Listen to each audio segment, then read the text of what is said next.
Good morning, everybody. This is Shelby Forsythia, and I'm coming at you today from a place of universal shock.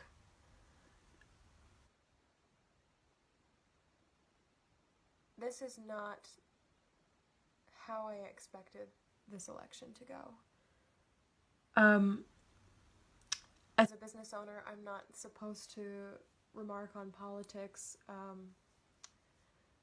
I'm not supposed to talk about who I voted for or why, but because it is my business, I feel like I have a right to do that, and I can, and, take it or leave it.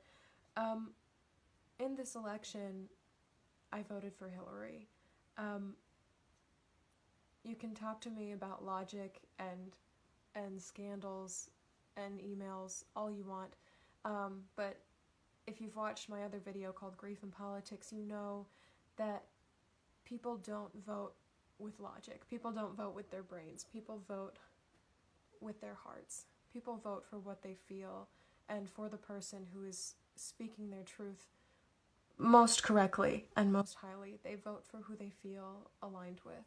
And in this particular election, I felt aligned with Hillary. And while I didn't trust her 100%, I would have let her into my home. She had an air during this race of kindness and courtesy and common decency and professionalism and caring for women and queers and minorities in a way that Donald Trump did not. And that spoke to my heart because that speaks to me. That's who I am as a woman and someone who is in the LGBTQ community. These are all things that I definitely didn't see in him. So my heart is breaking this morning. I stayed up late with my friends who, while you can't compare grief, I know that under Donald Trump's leadership, they have more of a chance of suffering or having their families suffer. And just feeling all of this kind of crush over me, and even being on social media and people asking, oh my God, what are we going to tell our kids? It's not even like an election has happened. It's like a major catastrophe has happened, and we are faced, all of us, to deal with the aftermath. So I come to you this morning in a place of fear.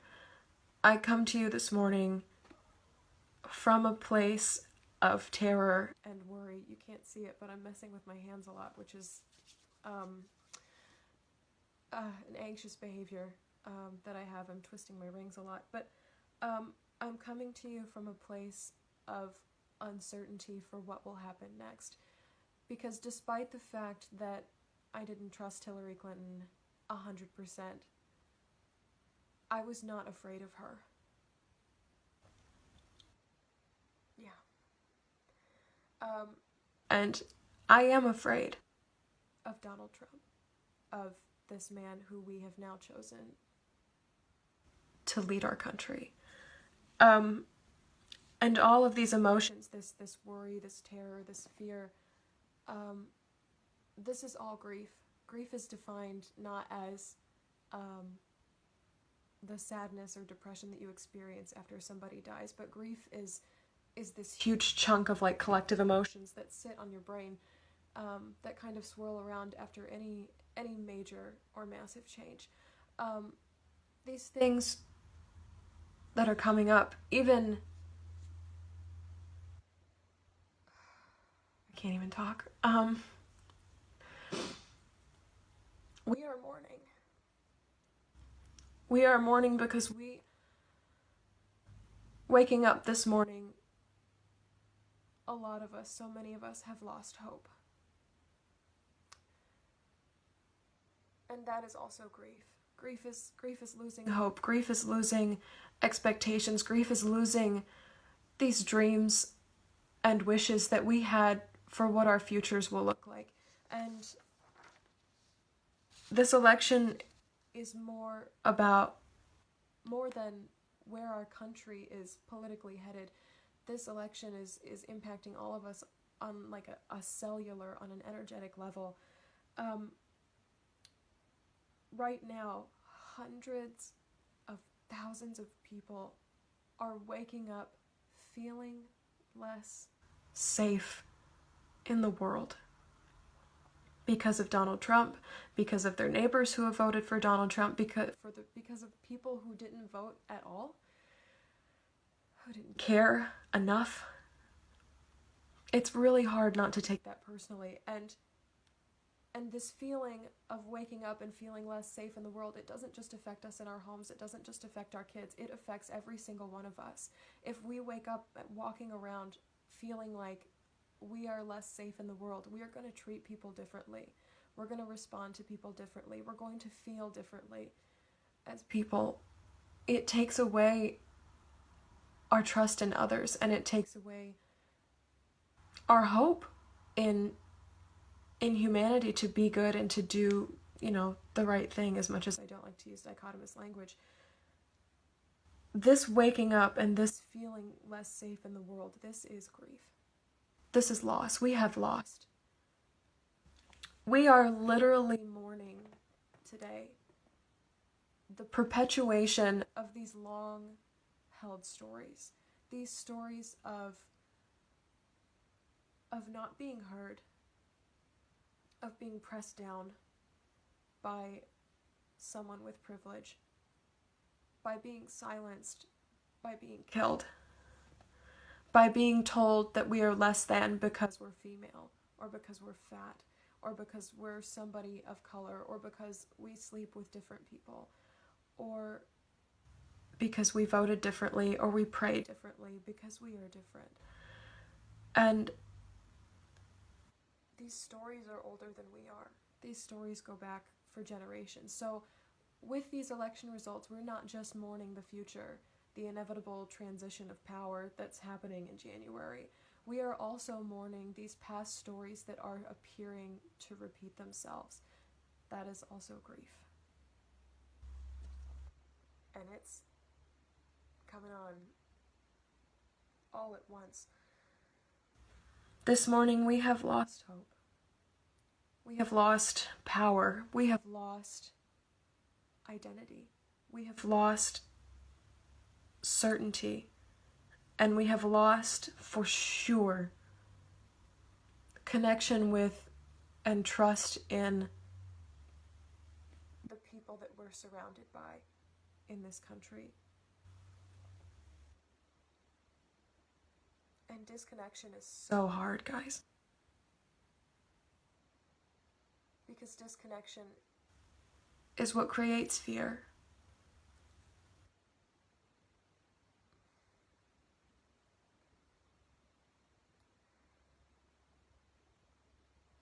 I am so sorry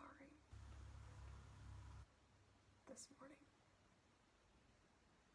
for everything, for everyone waking up in America today feeling less safe, because it is not fair. It is not fair.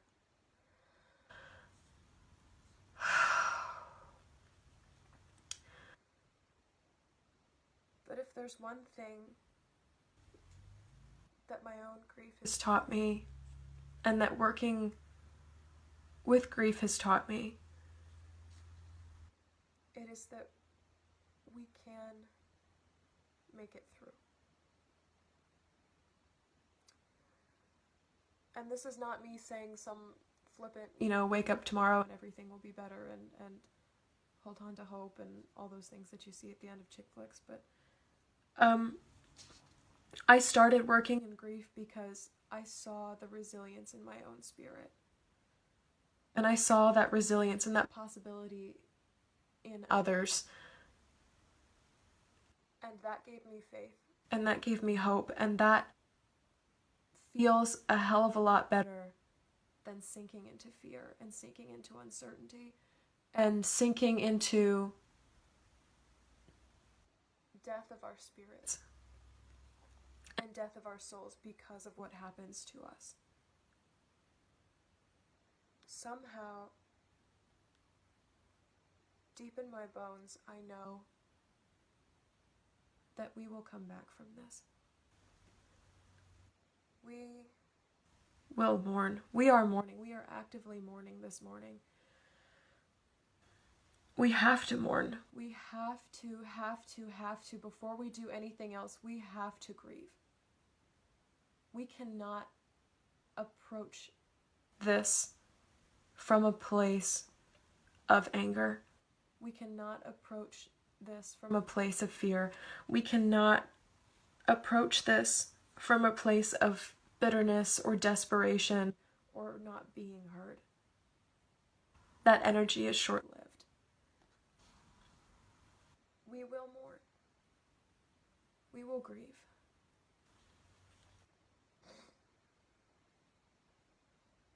But then we will rise into something greater. We will rise because we have grieved. We will rise from a place of hope, from a place of community, and from a place of love. I did a video last week that was freakishly well-timed, and it boils down to grief's ultimate question, to tragedy's ultimate question, to catastrophe's ultimate question to us and to our spirits, is will you love again? Will you hope again? Will you try again? Will you stay bitter? Will you go underground? Will you shut down? Will you let your spirit die? And despite all of this grief, all these crappy emotions that are swirling around up in here, the best answer that I have for that, will I let my spirit die, is not today. It is small, but it will get me through.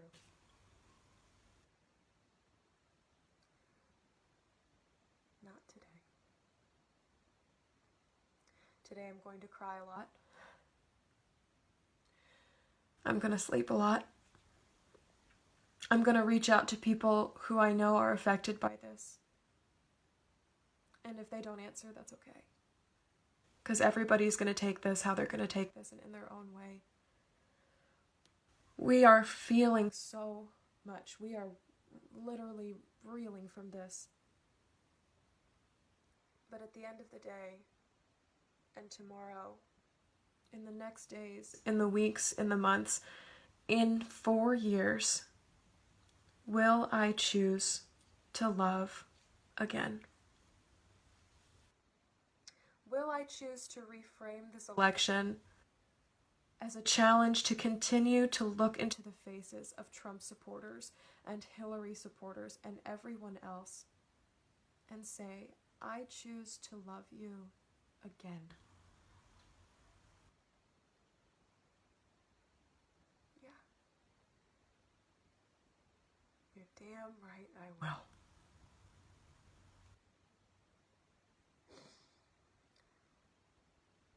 And that's my challenge to you today. That's my big ask from here. From this place, from rock bottom, if this is rock bottom. I have been here before, and I imagine so have the rest of you. Grief's ultimate question to us is, will you love again? After all this, will you love again?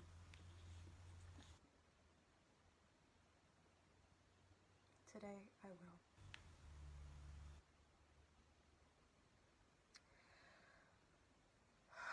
So mourn today, the morning after, the morning after. If you'll play with puns with me for a little bit this morning.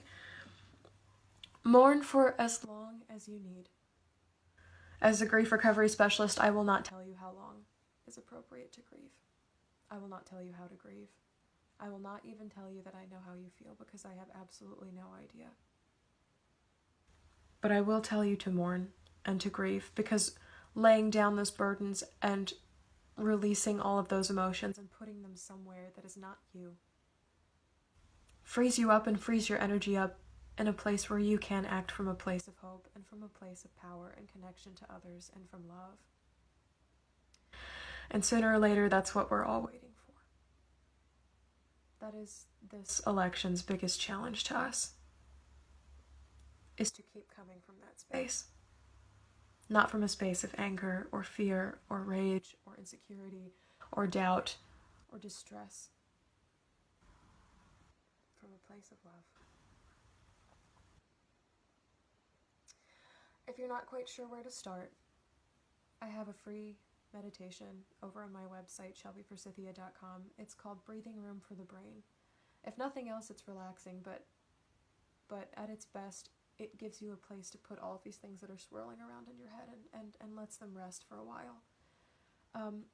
If you are someone who is taking on a lot of pain today, who is taking on a lot of your own pain or the pain of other people, or just pain in general from reading or watching the news, I also have an online course called How to Be Present with the Pain of Others.